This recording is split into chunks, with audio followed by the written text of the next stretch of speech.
You're nothing but a charity case. An unwanted baby my mother took in because she felt guilty. Those words hit me harder than watching my parents' caskets lower into the ground. The funeral had barely ended. People were already walking back to their cars, murmuring polite condolences, adjusting coats, checking phones. That's when my older brother, Malcolm, decided it was the perfect moment to destroy everything I thought I knew about my life. I stood there frozen, the sound of church bells still echoing in the distance, trying to understand how grief could suddenly feel heavier than it already was. 3 days earlier, my parents, Leonard and Evelyn Brooks, had died when a drunk driver ran a red light during a thunderstorm. They were coming home from their 40th wedding anniversary dinner. The police said it was instant. One moment they were alive, probably holding hands at the intersection like they always did. The next moment, they were gone. And now, according to my brother, they had never really been mine to lose. My name is Naomi Brooks. I am 29 years old, and I live in the small town of Haven Ridge, Connecticut, the kind of place where everyone knows everyone else and secrets never stay buried for long. By the time the coffee finishes brewing at the local cafe, half the town already knows who cried at church and who didn't. Before we continue, please subscribe to the channel and leave a like. It really helps our channel grow and allows us to release new stories every single day. The funeral reception was held in the church's community hall, the same room where I had my first communion, where my Girl Scout troop used to meet, where I spent most of my childhood believing I belonged. I was standing near the coffee station, stirring sugar into a paper cup of terrible church coffee, when Malcolm approached me. He is 35 years old, 6 years older than me, and he has always carried those 6 years like a badge of authority. Even now, dressed in black, his posture was rigid, controlled, like someone preparing to deliver a verdict rather than condolences. He glanced around the room first, making sure our Aunt Denise was busy across the hall with distant relatives. Then he leaned in just enough for his words to reach only me. He told me our parents had lied my entire life, that I wasn't their biological child, that I was the result of our mother's mistake from before she ever met our father. According to him, they only kept me because an adoption agency had already been involved, and backing out would have caused embarrassment. The room seemed to tilt.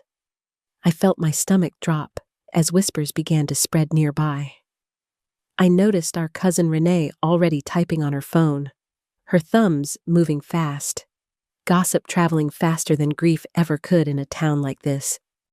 Malcolm spoke calmly, almost clinically, as if he were explaining a financial discrepancy rather than erasing my identity. He didn't raise his voice. He didn't show emotion. He just stood there and dismantled my life one sentence at a time. And that was only the beginning. Malcolm didn't stop after dropping the first bomb. He stood there, watching my reaction the way someone watches water slowly boil, patient, certain, enjoying the process. He said it all made sense if I thought about it, about the differences, about the way our parents treated us growing up. He spoke as if he were finally revealing a pattern I had been too naive to see.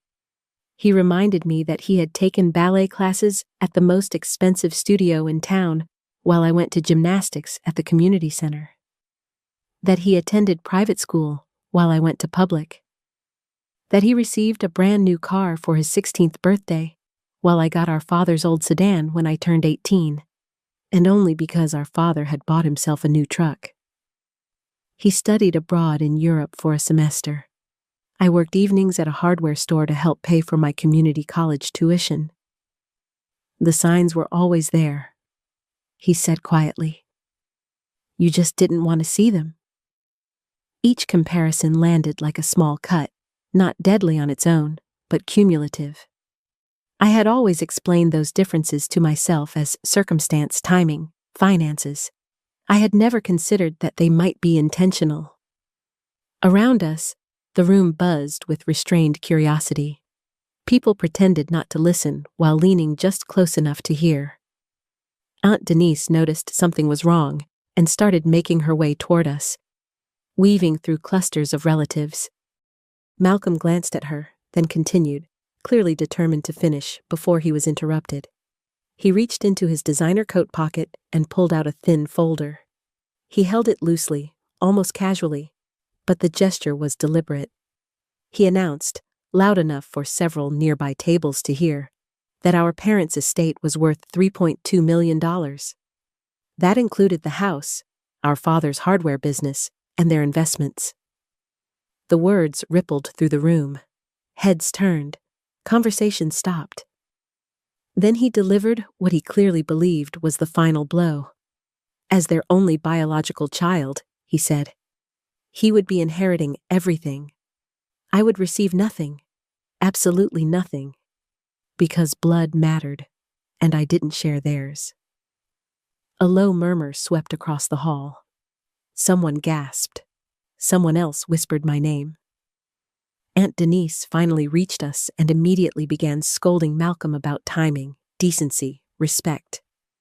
But he brushed her off, saying it was better I learned the truth now rather than later. He informed me that I had 30 days to move out of the family home, the same house I had been living in for the past 2 years, helping our mother manage her arthritis, helping our father with paperwork at the store. He said he was being generous. Legally, he claimed, he could have me out by morning. That night, I sat alone in what I had always believed was my childhood bedroom, staring at photographs that suddenly felt like evidence instead of memories. I picked up one picture from my 5th birthday. Malcolm stood perfectly centered in his pristine outfit. I was off to the side, chocolate frosting on my face, wearing something that looked obviously secondhand. For the first time in my life, I wondered if love could be staged, and whether every moment I thought I belonged had actually been borrowed time. Sleep never came that night. I lay on my back, staring at the ceiling, listening to the house settle the way it always had, the familiar creaks and pops suddenly feeling foreign. Every sound made me wonder if I was already an intruder in a place I had called home my entire life. By morning, the town already knew. Havenridge doesn't need announcements. News moves through side glances, lowered voices, and phones held just a little too tightly. By the time I stepped outside to get the mail, I could feel it, the shift. Mrs. Calloway from across the street paused mid-wave. The delivery driver avoided eye contact. It was like my name had quietly changed overnight. My best friend Keisha texted me before 8 in the morning. She had heard. Everyone had? She told me to fight back, to hire a lawyer, to not let Malcolm erase me like this. She said family didn't get to rewrite history just because it was convenient. My boyfriend Andre called an hour later with a very different tone. He suggested maybe it was better to walk away. That fighting over money would only make things uglier. He said maybe this was a chance for a clean break, a fresh start somewhere else. I wanted to scream at him that this was not about money. This was about identity, about belonging, about discovering that the people who raised me, loved me, tucked me into bed at night might have been hiding something so fundamental that it rewrote my entire existence. When I went downstairs, I heard Malcolm in the kitchen speaking to a locksmith. He was discussing changing the locks.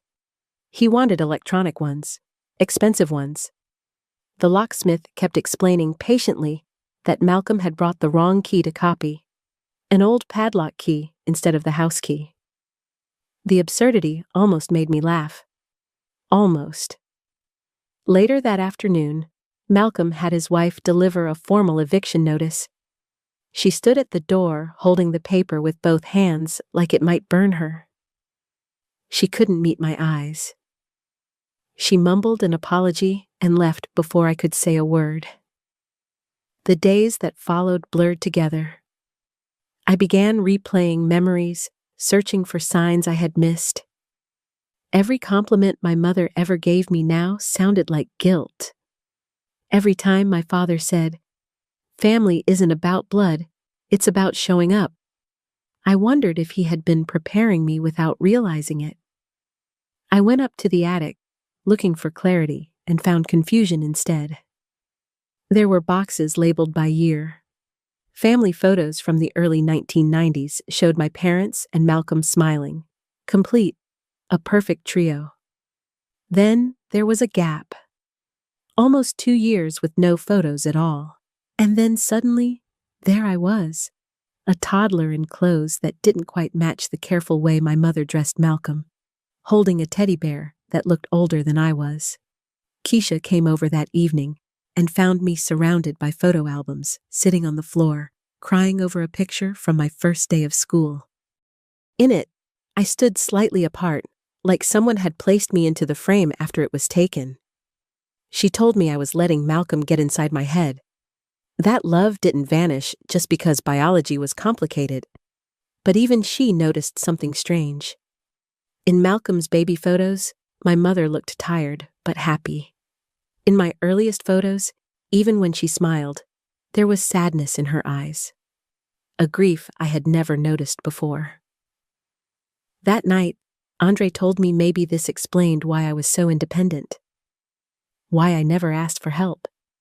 He said it gently, but it landed like another accusation. When I asked him to leave, he admitted Malcolm had warned him I might react badly when I learned the truth. They had been talking about me, and he had believed my brother. That was when I realized Malcolm wasn't just taking my inheritance. He was taking my reputation. And in a town like Haven Ridge, that might be even harder to survive. Malcolm moved fast. By the end of the week, he had already started reshaping the story around town. Not just that I was adopted, but that there had been a reason my parents had cut me out. A reason people would understand. He told anyone who would listen that our parents had discovered I'd been stealing from them. That they'd planned to confront me, maybe even stage an intervention, before the accident took their lives. He said I had a problem, that I was unstable, that they had been afraid of me. In Haven Ridge, the most dramatic explanation always wins. I felt it everywhere.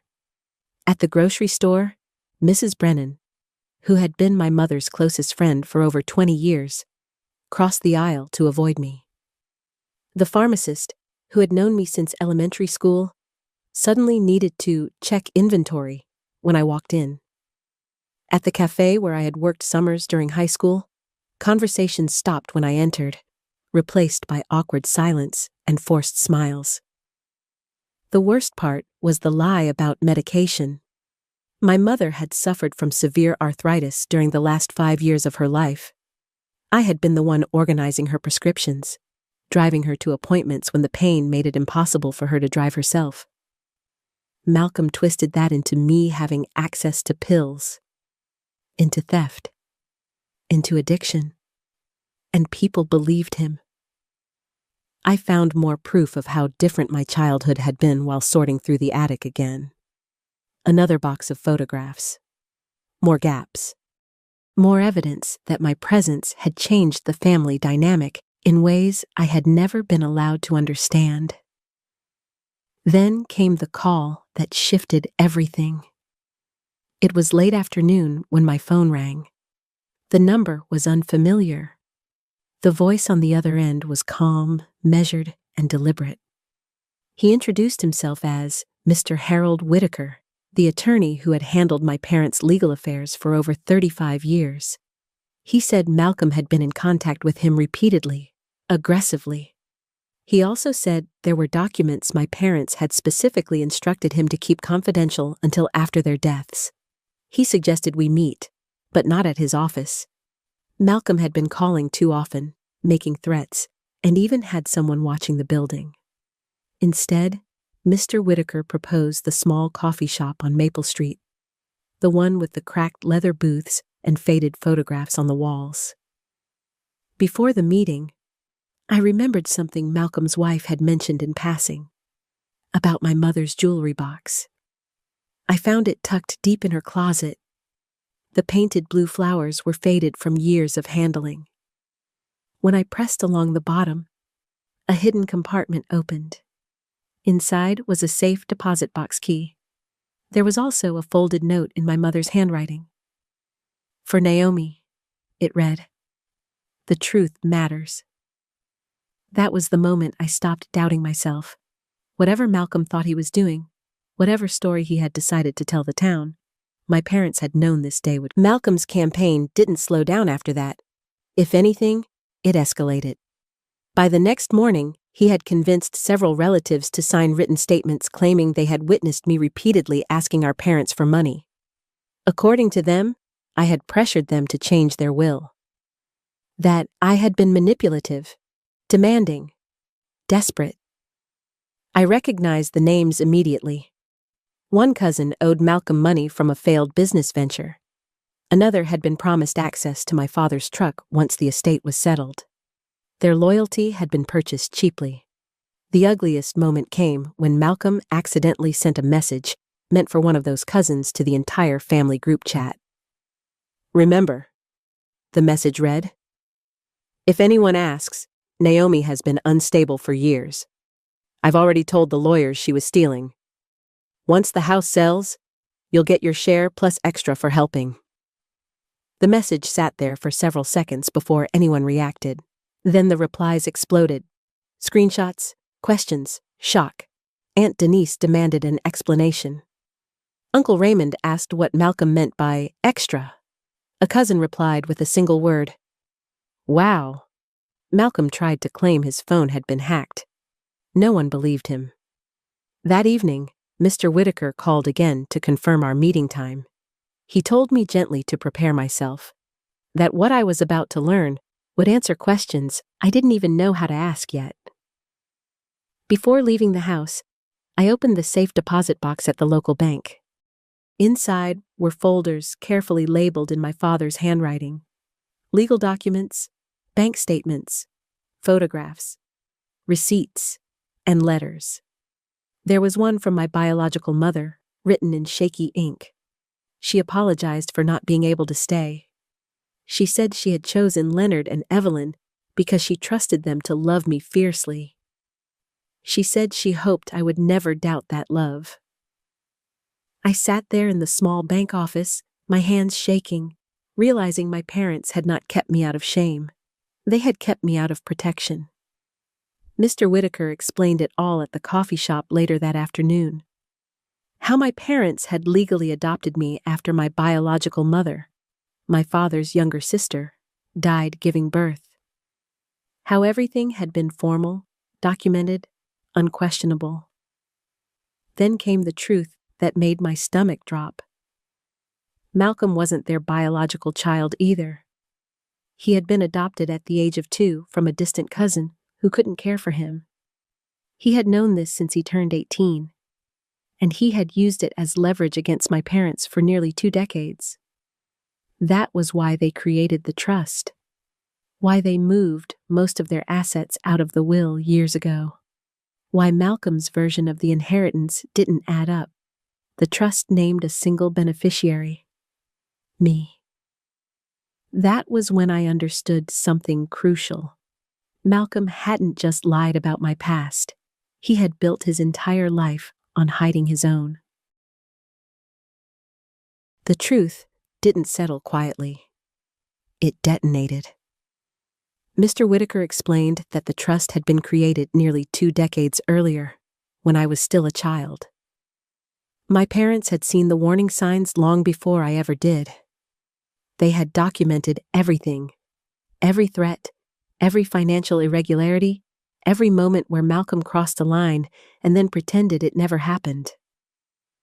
They had done it silently, methodically, out of love. According to the records, Malcolm had been siphoning money from my parents for years. It started small, hundreds at a time, charges that could be explained away as errands or household expenses. Then it grew. Thousands. Tens of thousands. By the time my parents fully understood the scope of it, the total had climbed to nearly $400,000 over 5 years. They never reported him. Instead, they protected me. Mr. Whitaker said my parents believed Malcolm would eventually try to erase me from the family entirely once they were gone. They wanted to make sure that when that moment came, I would not be defenseless. The trust held almost everything. The house, the hardware business, the investment accounts. The will Malcolm had been waving around only covered what remained outside of it, about $50,000 in liquid assets and a few personal effects. That night, Malcolm hosted what he called a family memorial gathering at the house. Formal invitations, expensive paper, a performance designed to show the town that he was in control. I was not invited. Aunt Denise insisted on bringing me anyway. When we arrived, Malcolm had already removed my mother's garden decorations and replaced the handmade welcome mat with something generic. Inside, he had laid out my parents' belongings with small tags, assigning items like prizes. Every relative had a label. Every relative except me. Malcolm stood at the head of the dining room table, distributing possessions with rehearsed authority. When he slipped my mother's wedding ring onto his own finger, something in me snapped. I reminded him quietly that our mother had promised that ring to me, that she had told me so on her last birthday. He laughed. "This is for real family," he said. That was when Mr. Whitaker walked in. He addressed Malcolm formally and announced that the official reading of the complete estate documentation would take place at the county courthouse in 3 days. He emphasized the word complete. Any attempt to sell, transfer, or distribute assets before that time would be considered theft. Malcolm's smile disappeared. As he struggled to remove the ring, his fingers swollen from stress and too much wine, the room watched in silence. No one stepped in to help. For the first time since the funeral, Malcolm looked afraid, and everyone could see it. Malcolm tried to regain control immediately. The next morning, he began calling relatives one by one, insisting the lawyer was bluffing. He said the trust was fabricated, that my parents had been manipulated, that I had coerced them into changing everything behind his back. But the damage from his own words had already spread. Aunt Denise posted screenshots of his message to the family group chat on social media. She didn't tag him. She didn't need to. In a town like Haven Ridge, names weren't required for recognition. Comments poured in within minutes. Words like greed, shame, and disgusting appeared again and again. Malcolm claimed his phone had been hacked. No one believed that either. 2 days before the courthouse reading, I returned to the family home to gather personal items. Malcolm was there with contractors, discussing renovations that totaled nearly $200,000. He spoke loudly about opening up walls, replacing floors, modernizing everything. He acted as if the inheritance was already his. He had even purchased a luxury vehicle on credit, confident the estate would cover it. That afternoon, his wife called me from her car, whispering as if she were afraid someone might hear. She told me Malcolm had been planning this for months. Ever since my parents had updated their legal documents 6 months earlier, he had been consulting a lawyer friend about inheritance laws, specifically about adopted children versus biological ones. Then she told me something that made my hands shake. Malcolm had been stealing from our parents long before the past 5 years. Small amounts at first, then larger ones. He had sold several pieces of my mother's jewelry and replaced them with fakes. He had taken money from accounts, opened credit cards in their names, and used their trust against them. When my parents finally confronted him, he threatened to tell me about my adoption in the most cruel way possible. He promised to destroy my sense of self if they ever tried to stop him. They chose silence. They chose me. The night before the courthouse reading, I barely slept. I kept replaying my parents' voices in my head. Things they had said that finally made sense. My father telling me family was about showing up. My mother telling me I was chosen. Not once had they treated me like a mistake. Malcolm, meanwhile, was unraveling. He sent one final message to the family, warning that anyone who sided with me would be cut off from the inheritance. That he had the power to ruin anyone who crossed him. No one replied. For the first time, he was speaking into silence.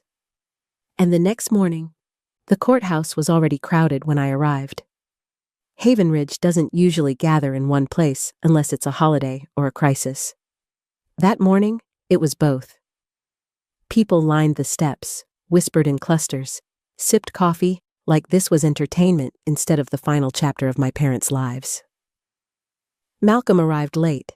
He walked in with 3 attorneys, all wearing expensive suits and expressions that suggested confidence, but not certainty. He looked composed, almost smug, dressed entirely in black, as if mourning and authority could be worn like armor. I sat in the front row beside Mr. Whitaker.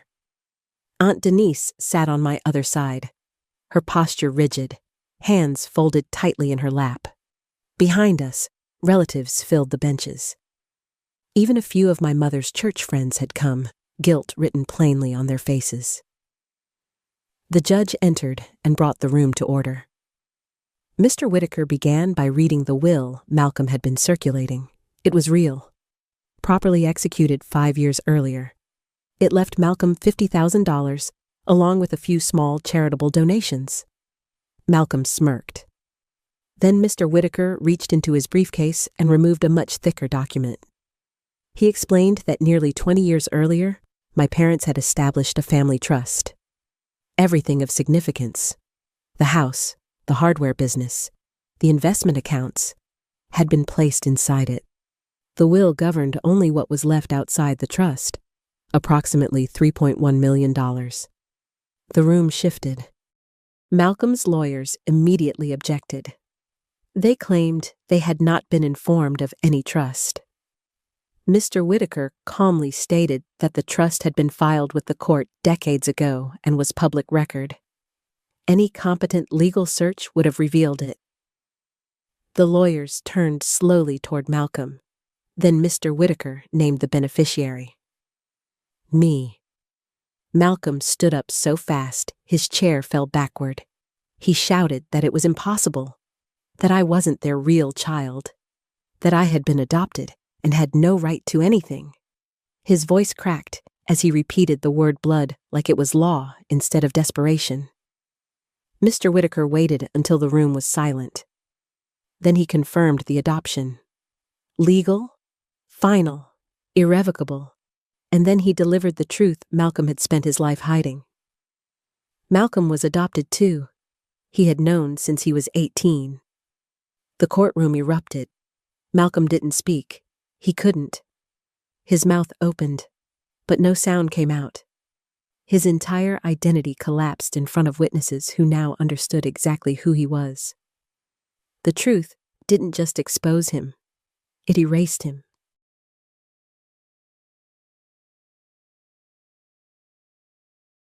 The courtroom had gone completely still. Malcolm stood frozen, his mouth opening and closing like he was searching for words that no longer existed. Every argument he had built his life on, blood, entitlement, superiority, collapsed in seconds. But Mr. Whitaker wasn't finished. He requested permission from the judge to present additional evidence. When she nodded, he pressed a button on his laptop. A screen lowered from the ceiling, and the first video file began to play. My mother appeared on the screen. She sat at our kitchen table, hands folded neatly in front of her, looking directly into the camera. Seeing her again stole the air from my lungs. Even knowing the recording existed hadn't prepared me for her voice. She spoke calmly about love, about how they had raised 2 children and loved them both deeply. But then her tone changed. She explained that the stealing had begun years earlier. At first, small amounts, then larger ones. She described the fear of confronting Malcolm and the terror of what he might do if exposed.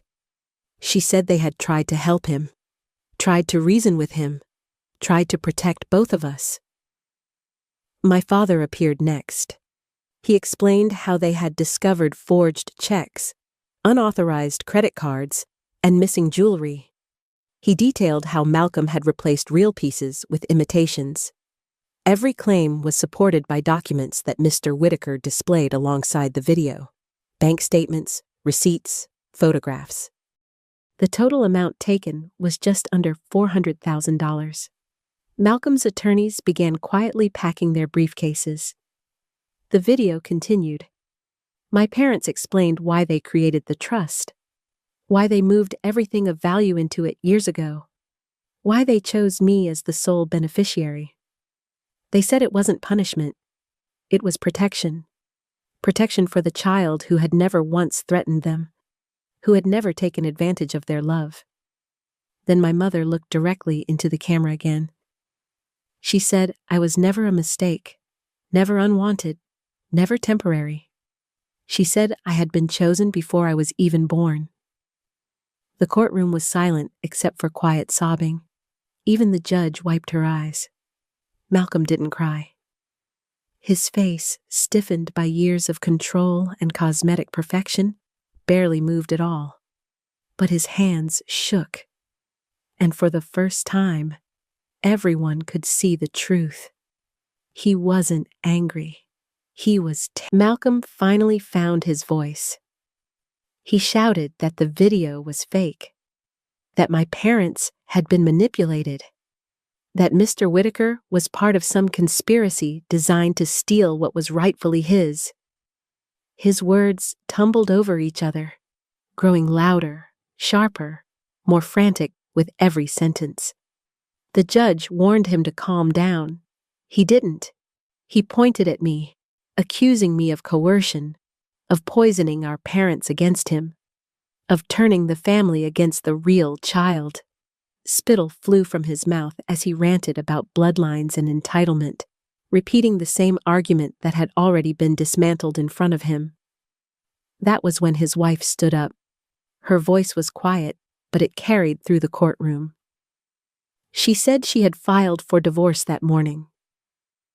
She admitted she had watched him steal from our parents, lie about me, and manipulate everyone around him for years. She said she had been afraid to speak, afraid of his temper, afraid of losing the life she thought they were building. But she was done. The room erupted again. The judge banged her gavel, restoring order, and announced that the trust was valid and would be executed exactly as written. I would receive everything contained within it. Malcolm would receive the amount specified in the will, $50,000, pending further legal review. Then the sheriff's deputy entered the courtroom. Based on the evidence presented, an investigation into fraud, elder abuse, and theft had been opened. Malcolm was required to surrender his passport and would be formally charged at a later date. As Malcolm attempted to leave the courtroom, he stumbled. His expensive bag tore open, spilling its contents across the floor. Credit card statements, overdue notices, printed emails trying to sell my father's car before the estate had been settled. The humiliation was complete. He didn't look at me as deputies escorted him out. 6 months passed after the courthouse hearing, and Haven Ridge slowly settled into a new rhythm. I moved back into the house, not as a guest, not on borrowed time, but as its legal owner. Still, it felt strange at first. I left my parents' bedroom untouched. My father's workshop remained exactly as he had left it, down to the half-finished birdhouse on the workbench. Some doors you don't rush to close. Malcolm's life unraveled quickly. Time did what it always does. It softened the sharpest edges without erasing the truth. I began spending more time in my mother's garden. The tomatoes she used to plant every spring grew strong that year, heavy on the vine. Working the soil felt grounding, like a quiet conversation with her that didn't require words. Mr. Whitaker and I met for lunch once a month. He told me stories about my parents when they were younger. How excited they were when my biological mother came to live with them. How carefully they prepared for my arrival. He said they never spoke about me as a responsibility, only as a gift. One afternoon, he brought something I hadn't seen before. A small stuffed bear. It was the same one from my earliest photographs. The one I had always thought looked too old. Mr. Whitaker explained that it had belonged to my biological mother. She had insisted I have it, her last gift to the daughter she would never raise. That night, I cried for the first time not out of confusion or betrayal, but out of gratitude. The town slowly changed its tone. People who had avoided me began nodding again. The more distance I gained from what happened, the clearer everything became. Growing up, I had always assumed Malcolm was favored because he was older, because he demanded more, because some children simply take up more space. I never questioned it deeply. I adjusted. I learned to be self-sufficient. I learned not to ask for too much. Now, I understood why. Every expensive opportunity Malcolm had received, the private lessons, the overseas trips, the brand new car, had been funded not by favoritism, but by money sent from his biological family. My parents had never touched a dollar of it for themselves. They had used it exactly as intended, saving it for his expenses alone. They had been fair, painfully fair. Mr. Whitaker showed me the full financial records one afternoon. Side-by-side comparisons, every withdrawal, every deposit, every expense accounted for. My parents had docked. By the time summer arrived, Heavenridge no longer felt like a courtroom. It felt like home again. I settled into routines that belonged to me. Morning walks past the green, coffee at the same corner table, evenings in the garden, dirt under my nails, the quiet comfort of repetition. Grief didn't vanish, but it softened into something livable. People stopped whispering when I entered rooms. Some apologized directly, others simply smiled and moved on. In a small town, survival often looks like collective amnesia, and I was willing to accept that. Malcolm, on the other hand, never recovered his footing. The restitution payments drained what little he had left. Community service became his full-time obligation. 500 hours is a long time to face yourself, especially when the entire town knows why you're there. I heard stories without asking. How he worked cleaning parks early in the morning. How he avoided eye contact. How he no longer spoke about inheritance or blood or what he deserved. I didn't feel satisfaction hearing any of it, only distance. One evening, I stood in my parents' living room, surrounded by the life they had built. Their photos, their furniture, their history. And I realized something that surprised me. They hadn't just left me money. They had left me certainty. They had anticipated the worst and prepared for it. They had protected me not only with legal documents, but with proof, with truth, with a final act of clarity that cut through lies and manipulation. I thought about the girl I had been, quiet, adaptable, grateful for whatever space she was given. And I thought about the woman standing there now, grounded, informed, no longer questioning her right to exist in her own story. I was adopted. That part was true. But I was also chosen, deliberately, repeatedly, with intention. And no one, not even a brother who had built his identity on entitlement, could take that away from me. I still visit the cemetery on quiet afternoons. Not out of obligation, but out of connection. I tell my parents about the garden, about the scholarship recipients, about how the hardware store still smells like sawdust and oil.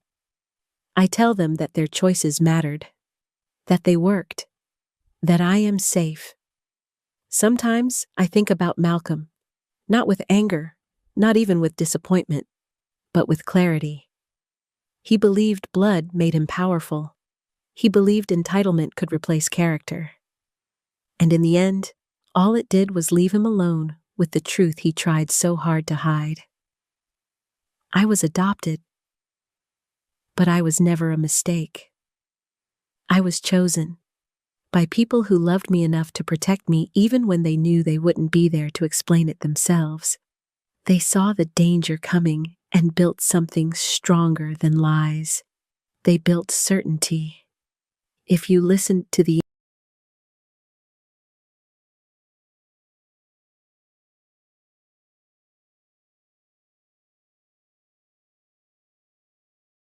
My name is Lena Hartley, and I'm 29 years old. For most of my life, competence has been my anchor. I work in cybersecurity consulting.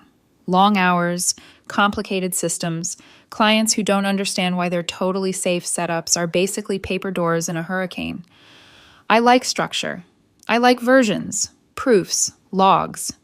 There's a comfort in knowing the exact second something changed, and why. For the last 18 months, I thought my relationship with Ryan Cooper belonged in that same category. Steady, mapped, predictable in a good way. The kind of relationship that felt like finally finding the right rhythm after years of noise. We'd moved into a modest 2-bedroom downtown 4 months ago. Nothing fancy, nothing too cramped. A place where I could imagine a future, or at least stability. Then came the message that cracked everything. It was a Tuesday afternoon, 2:15 p.m. I was in the middle of a client audit, half listening to a VP explain why their outdated firewall was probably fine. My phone buzzed. I glanced down, expecting something mundane. Ryan asking if we needed groceries, maybe sending a dumb meme. Instead, I saw, Ryan, don't freak out.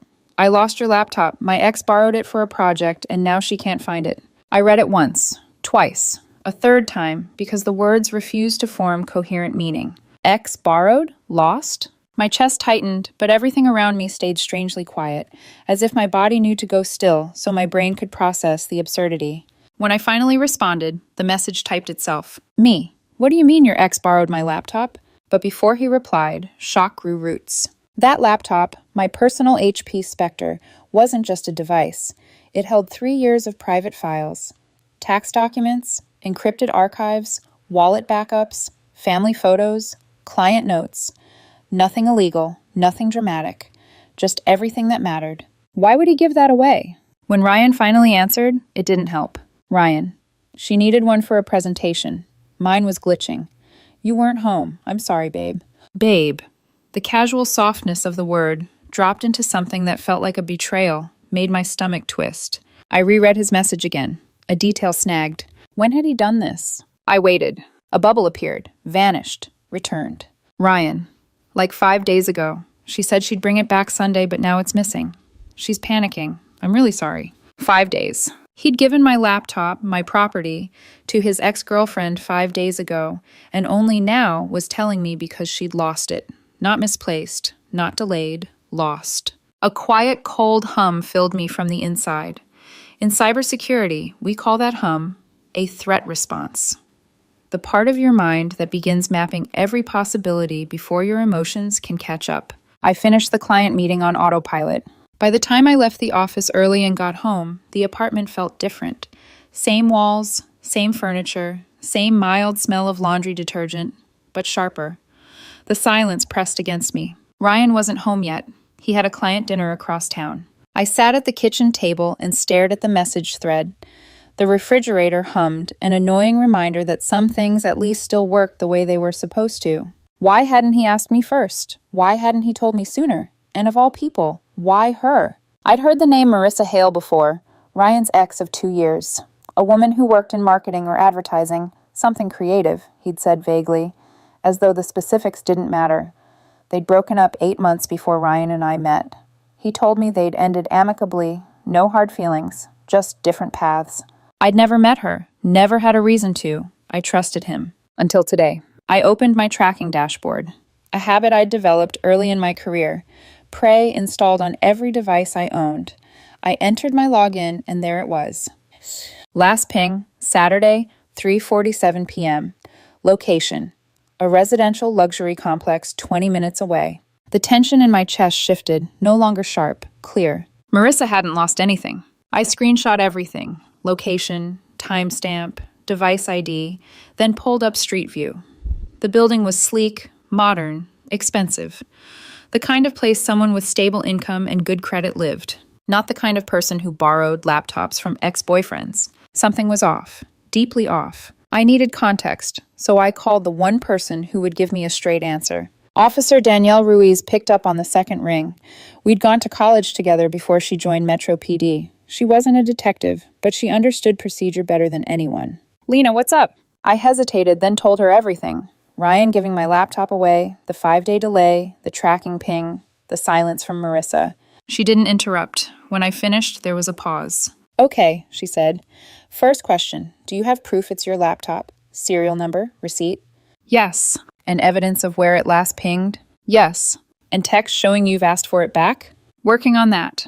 Her voice became crisp, procedural. "Lena, that's theft if she's refusing to return it. Over $1,000? That's felony territory. Get everything in writing. Tell her clearly you want it back. If she ignores you or refuses, file a report." "What about Ryan?" "You don't need his permission. It's your property. One more thing. Don't confront her in person. If she's hiding it, she won't suddenly cooperate." I thanked her and hung up. The next step was clear. I needed documented proof of my request. I found Marissa's number easily. Ryan had left his phone on the bathroom counter more than once, unlocked.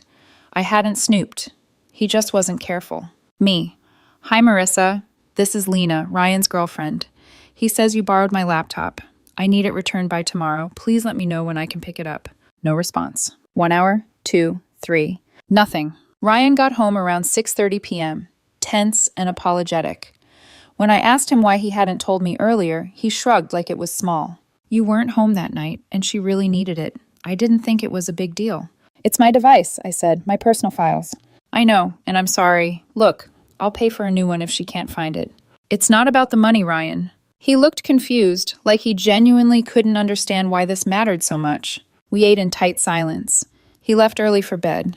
I stayed up staring at the tracking screenshot, the timestamp, the clean lines of the apartment building where my laptop had last been seen. At midnight, I made my decision. I was done waiting for people who were lying to me. I opened my folder of receipts, printed the serial number, attached the screenshots, and prepared my file. Tomorrow, I would file the report. And whatever happened after that, Ryan had chosen where he stood. Wednesday morning, my alarm went off at 7 a.m., but I was already awake. I'd slept in fragments, 20 minutes here, 10 there, my mind looping through the same questions. Why had he given it to her? Why hadn't he told me? Why was she silent now? When I opened my eyes, Ryan was already dressed, tying his tie in the dim light bleeding through the curtains. He caught my reflection in the mirror. "Hey," he said cautiously. "I talked to her again last night. She's stressed. She thinks she left it at her office or maybe a friend's place. She's looking." "Did she text me back?" I asked. He hesitated. That half-second was all I needed. "No, she's overwhelmed. I told her you were upset and she said she'd sort it out." So she had time to respond to him, but not to the person whose property she was holding. He came to sit on the edge of the bed. "Lena, I know this is bad, and I know I messed up not asking you first. But can you please just give it a little more time before you do anything drastic?" "Like what?" I asked, even though I already knew what he meant. "Like calling the police or something. It was a favor gone wrong, not a crime." The word favor landed like a slap. "You volunteered something that wasn't yours," I said quietly, "and now it's been almost a week. That stopped being a favor days ago." His jaw clenched. "I'll handle it, okay?" I looked at him for a long moment, something inside me rearranging. "You already did," I said. "That's the problem." He left soon after, the front door closing with a soft finality that hung in the air. At 9 o'clock a.m., sitting at my desk at work, I opened the message thread with Marissa and typed again. Me. "Marissa, this is my second request. I need my laptop returned. When and where can I pick it up today?" I stared at the screen for a full minute before I hit send. 2 hours crawled by. I reviewed server logs, flagged suspicious patterns for a client, scheduled a future penetration test. My hands moved, my brain performed, but part of me was watching that little delivered status like it was a live feed. At 11:12 a.m., my phone finally buzzed. Marissa, I don't have it. That was it. No apology, no explanation, no follow-up. My stomach dropped, then hardened. Me, where did you last have it? The typing indicator flashed on, off, on, then disappeared. No answer. I read her 4 words again and felt something lock into place. I'd given her a chance. 2, actually. I stood, grabbed my folder, a neat stack of paper, purchase receipt, serial number, screenshots of my tracking dashboard with coordinates and timestamps, and told my manager I needed to step out over lunch for something personal. The Metro PD station on 12th was busy, but not chaotic. People sat in plastic chairs, faces bored or anxious or resigned. The fluorescent lights buzzed, washing everything in a flat haze. At the front desk, I gave my name and said, I need to file a report for stolen property. They handed me a clipboard and a form. The questions were clinical. Description of item, approximate value, last seen, potential suspects. I wrote carefully, my handwriting steadier than my pulse. When I turned the form in, the officer at the desk flipped through it, then nodded. Have a seat, someone will call you. 10 minutes later, a woman in a navy button-down and badge clipped at her hip appeared. Her hair was pulled back in a sleek braid, her expression alert, but not unfriendly. Lena Hartley, she said. I'm Officer Mills. Come on back. In a small interview room with a metal table and 2 chairs, she opened a blank report on her computer. Okay, she said, fingers poised above the keyboard. Tell me what happened. Start from when you last physically had the laptop. I walked her through everything. Last time I'd used it, when Ryan said he gave it to Marissa, the delayed confession, the tracking app, the unanswered texts, the I don't have it message. And you didn't give anyone permission to loan it out? She asked. No, never. And you made clear in writing that you wanted it back? Yes. I slid my phone over so she could read the thread with Marissa. She scrolled slowly, lips thinning. Okay, and the device value? I told her the purchase price. She typed for a while, then said, almost casually, just so you're aware, in this state, theft of property valued over $950 is classified as grand theft. That's a felony. It doesn't mean that's what the DA will charge, but it's on the table. I felt my heartbeat in my ears. I just want my laptop back, I said. I don't care about making an example out of anyone. I just need my things. That's understandable, she said. But once you file, the case belongs to the state. We follow evidence and procedure, not feelings. You're the victim here. We'll treat you like one. She took my receipt, photocopied it, had me write the serial number again on the form. I gave her the screenshots with the location. She attached them to the report. Do you have any reason to believe she sold it? She asked. I don't know, I said. She lives in a nice building. It's not like she was desperate for cash. But she's lied at least once, saying she doesn't have it when my tracker says it's been at the same place for days. Officer Mills nodded. We'll run the address. If it's registered to her or we can tie her to it, we'll go make contact. We'll also see if she has any prior history. That can affect how aggressively this is pursued. The phrase prior history lodged in my brain like a hook. What if she says it's just a misunderstanding? I asked. That she forgot or she meant to bring it back? Then we ask why it hasn't moved locations in days, she said dryly.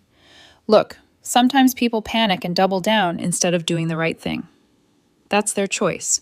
Yours is to protect your property. You've done everything by the book. She printed the report, had me read it, sign at the bottom. Keep your phone nearby, she said as she walked me back toward the lobby.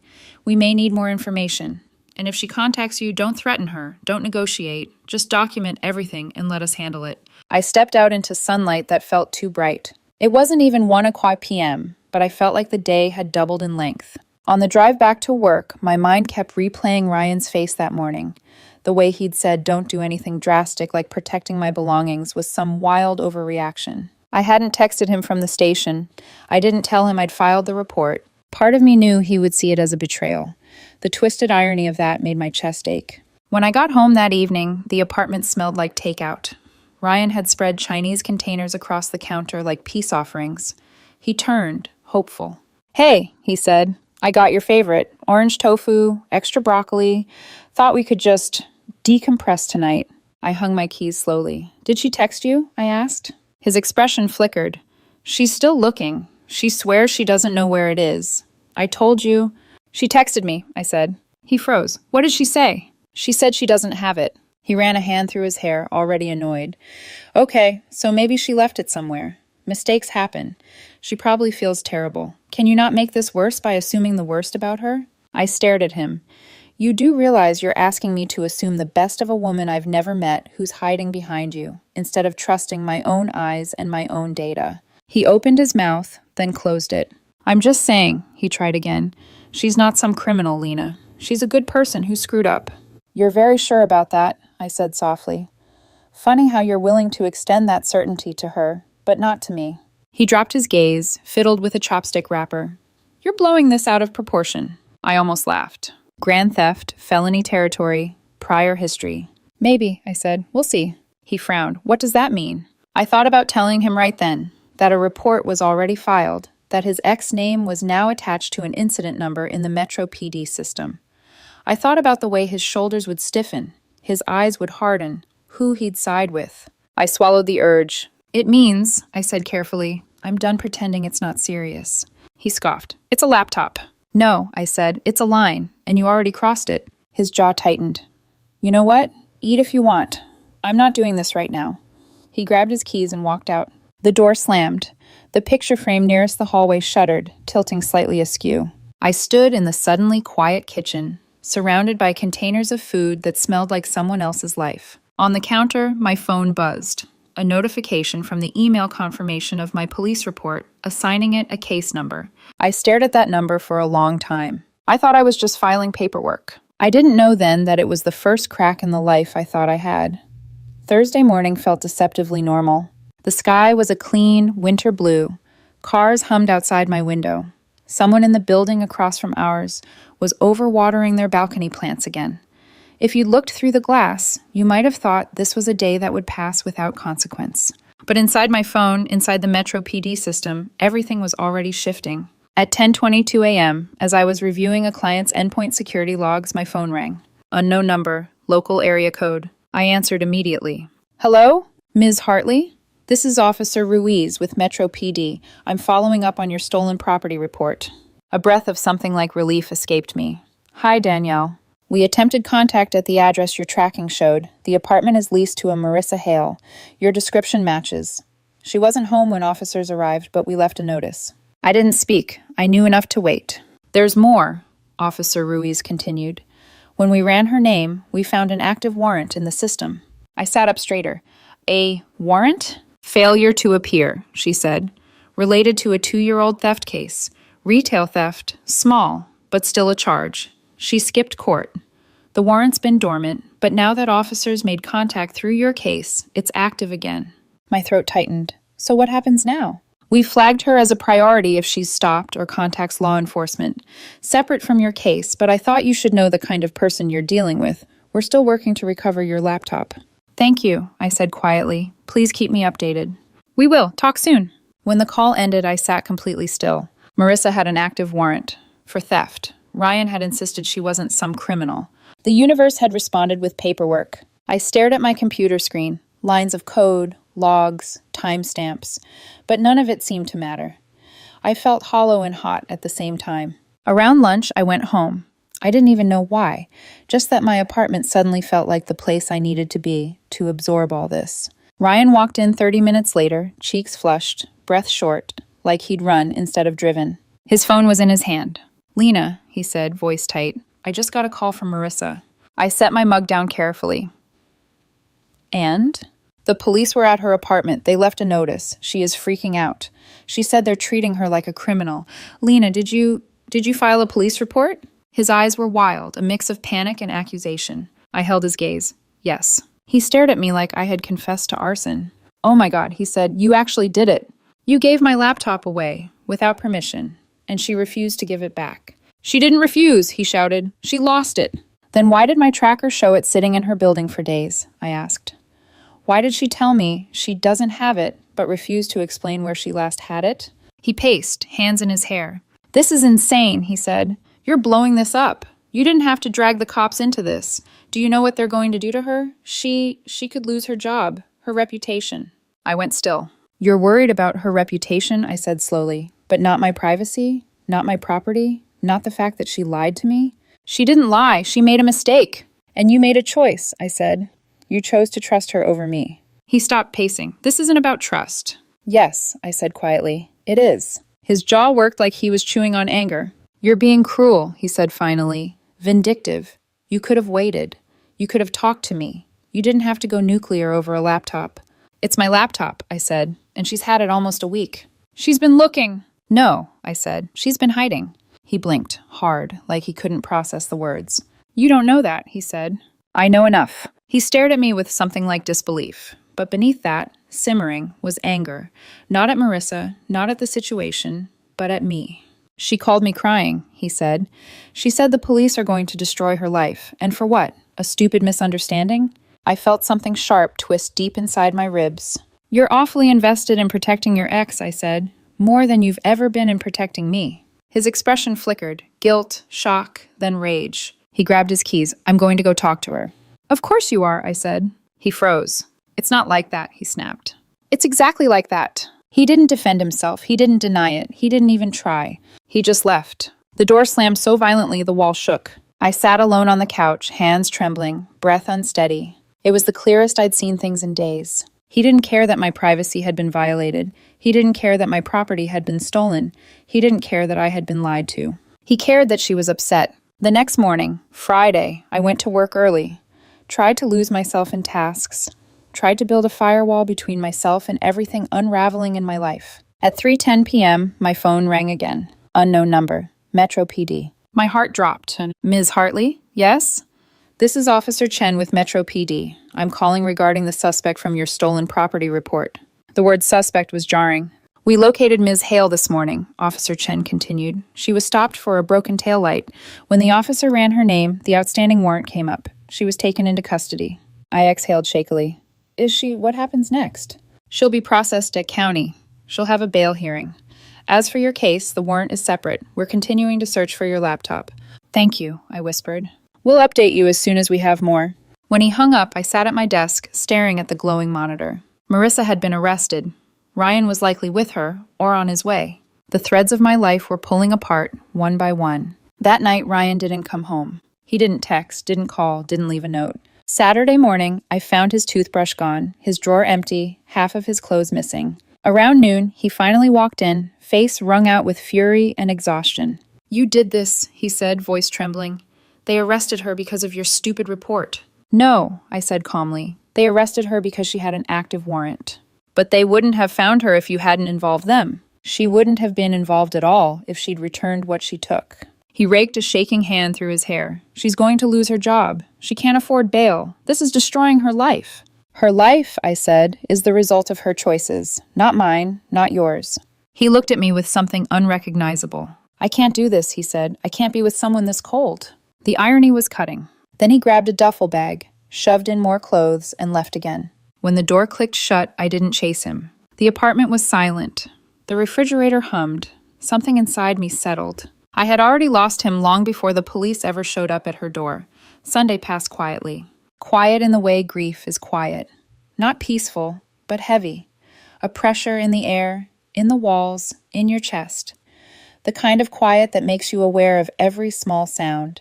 The compressor kicking on in the fridge, the ticking of the hallway clock, the subtle groan of the building settling. Ryan didn't come home that night. His absence wasn't a shock anymore. The shape of our apartment had already adjusted around it. Monday morning, I worked from home. I told my manager I needed to stay remote for a few days, and she didn't ask why. Maybe she didn't need to. Maybe the tremor in my voice gave everything away. Around 11:40 a.m., my phone rang. Unknown number. Metro PD. My heart thudded once. Solid, final. Hello? Ms. Hartley? Officer Chen here. We have an update regarding your stolen property. I stood slowly, bracing a hand on the back of a chair. We executed a search warrant this morning at the residence of Ms. Hale. A beat, a breath. And we located your laptop. The air around me sharpened. Where? I whispered. In her bedroom closet, he said. Inside a backpack. It was covered by a stack of clothing and several pairs of shoes. Hidden intentionally. My hand tightened around the phone. So she had hidden it. For days. While telling Ryan she was looking everywhere. While telling me she didn't have it. While letting him defend her. While letting him tear our relationship apart, trying to shield her. Hidden in her closet. Is it intact? I asked, barely able to form the words. Yes. Looks like she attempted a factory reset, but was blocked by a BIOS password. I closed my eyes for a second. Relief and fury collided inside my chest. We photographed everything, documented the scene, seized the device for processing. You'll get it back within a few days, after evidence logging. I swallowed. And the charges? The DA is reviewing felony theft, property over $950, plus intent to conceal. She still has the older warrant as well. I'll keep you updated. Thank you, I said, though my voice came out thin, unstable. We're glad we could recover it, he said gently. Talk soon. When the call ended, I stood motionless in the center of the kitchen. She had hidden it, not forgotten it, not misplaced it, not loaned it to a friend, not panicked and acted irrationally. Hidden it, on purpose. My hands were shaking when I texted Ryan. Me. The police found my laptop. It was hidden in her closet, in a backpack under clothes. The typing indicator popped up instantly. Ryan. What? That doesn't make sense. Me. It was hidden, not lost. They documented everything. Long pause. 3 dots. Disappear. Return. Disappear. Then finally, Ryan. There has to be another explanation. Why would she do that? I exhaled a laugh that wasn't a laugh. Me. I don't know, Ryan. Maybe ask her. Another long silence. Then, Ryan. I need to talk to her myself. Me. She's in jail, remember? This time the dots never returned. I set my phone down and pressed both palms to the counter, letting the cold granite ground me. The apartment was too quiet, but I didn't turn on music. The silence felt honest for the first time in days. By late afternoon, I still hadn't heard back from him. By evening, still nothing. By night, the absence of messages was itself an answer. I made myself dinner, not because I was hungry, but because doing something methodical felt like stitching myself back together. Boil water, measure pasta, slice vegetables, sauté, season, plate. Small tasks, things I could control. At 9:17 p.m., my phone buzzed. I froze. A message from a number I didn't recognize. Michelle. Hey, Lena, this is Michelle. I'm friends with Ryan and Marissa. Ryan asked me to grab some of his stuff. He said he'll contact you later. I stared at the screen, heart thudding. So he couldn't even come himself. He sent her. I typed slowly. Me. His things are by the door. Tell him there's no need to contact me. She responded immediately. Michelle, he's really upset. He said the cops are blowing everything up and you could have handled it differently. Handled it differently? I should have been furious. Instead, I felt nothing, or something close to it, the numb clarity that comes after every emotional bridge has already burned. Me. Please just pick up the items. I'm done with this conversation. Michelle didn't reply again. 15 minutes later, I heard the knock. A woman's voice murmured a quick thanks through the door before footsteps retreated down the hall. I didn't open it. I didn't care.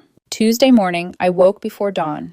The apartment felt wider somehow, like a space that had finally exhaled. I made coffee, sat at the kitchen table, and stared at the empty chair across from me. The one Ryan used to occupy, scrolling through his phone, saying vague things like, "We should try that new place downtown," or, "I'll fix the towel bar later."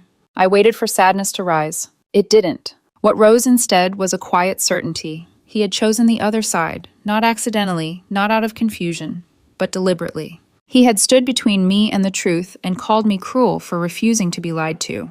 At noon, Officer Chen called again. "Good news," he said. "The laptop has been logged as evidence and cleared. You can pick it up any time tomorrow." Relief loosened some tight knot inside me. "Thank you," I said, and I meant it deeply. "We'll keep you informed about the charging decision," he added. "It looks straightforward." "Straightforward," I repeated softly. After the call, I sat for a long time in silence, processing, untangling. Then I did something that surprised even me. I opened my laptop, the work one, and searched for apartments closer to my office. Studios, mostly. Small, but efficient. Clean lines, good lighting, decent security access. A fresh start didn't need to be loud or dramatic. Sometimes it just needed to be yours. And for the first time in 2 weeks, the future didn't feel like a threat. It felt like a hallway with a door at the end. And I finally knew how to walk toward it. Wednesday morning, I woke before my alarm. Not from anxiety this time, not from looping questions, or from checking my phone 100 times to see if Ryan had finally said something real. I woke from a stillness I hadn't felt in weeks, the kind that follows a storm, when everything is stripped down to what's honest and undeniable. By noon, I was standing inside the evidence release office at Metro PD. The clerk, A man with a buzz cut and a badge clipped to his shirt pocket handed me a form to sign. Then he disappeared into a back room lined with numbered shelves. When he returned, he set my laptop on the counter. My breath caught. There it was. Same brushed metal finish, same faint scratch on the lid from when I dropped my keys on it one morning.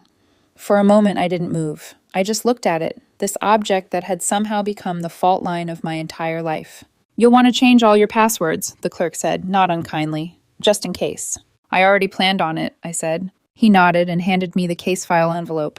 "If the DA adds additional charges, you'll be notified." "Thank you," I said softly, "for everything." Back in my car, I placed the laptop gently in the passenger seat as if it were something fragile, or maybe because I finally remembered that I was. When I got home, I set it on the kitchen table and opened it. BIOS password held, encrypted folders untouched, files exactly as I left them. It was almost anticlimactic, the way something returns to you after you've braced yourself for the worst. Then my phone buzzed. Ryan. The name lit up on my screen like a warning. I stared for a long moment before opening the message. Ryan. They charged her. Misdemeanor theft. She's on probation for 2 years. She owes over $2,000 in fines and restitution. I exhaled slowly, calmly. Me, I see. Seconds later. Ryan. Do you realize what you did to her? Her job let her go. She's scrambling to find something. Her life is wrecked. Are you happy now? There it was, the anger he'd been storing, sharp and unchecked. I typed with steady fingers. Me. I filed a report for my stolen property. That is all I did. Ryan. She didn't steal it. She made a mistake. Me. She hid it in her closet. That's not a mistake. That's intent. He didn't respond for a full minute. Then, Ryan. I can't believe I ever thought you were a compassionate person. A low, cold grief passed through me. Not because his words hurt, but because they revealed exactly who he had become to me. Or maybe who he had been all along. Me. I can't believe you gave my laptop to your ex without asking, lied to me by omission for days, defended her lies, and then blamed me for protecting my own property.